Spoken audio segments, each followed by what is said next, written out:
નમસ્કાર મિત્રો, જે રેશન કાર્ડ ધારકોને રાશન નથી મળતું તેમને ફરી કઈ રીતે ચાલુ કરાવવું જાણીએ વિડીયોને સૌથી પહેલા લાઈક અને ચેનલને સબસ્ક્રાઇબ કરી દેજો।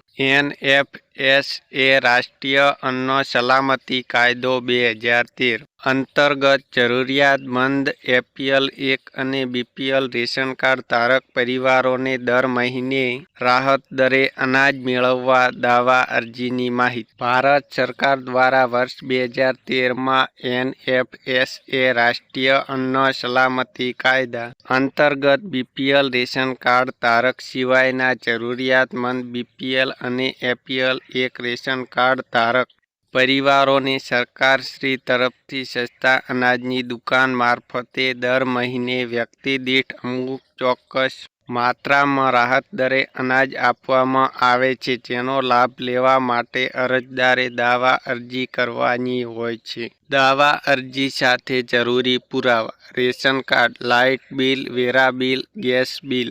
માલિકીનું મકાન ન હોય તો ભાડા કરાર, જો ભાડે રહેતા હોય તો, જો મકાન સરકાર દ્વારા ફાળવવામાં આવ્યું હોય તો એલોમેન્ટ લેટર। આધાર કાર્ડ, કુટુંબના દરેક સભ્યોની ગેસ બુક, કુટુંબના મુખ્ય સભ્યની બેંક પાસબુક। દરેક પુરાવાઓની ઝેરોક્ષ કરાવી જે તે કચેરીએ ફોર્મ જમા કરાવી ત્યાંથી અધિકૃત પેનલ દ્વારા સર્વે કરવામાં આવશે અને સર્વેને આધારે આપ NFSA યોજના માટે લાયક છો કે નહીં તે નક્કી કરી આપને દર મહિને લાભ મળવાપાત્ર થઈ જશે।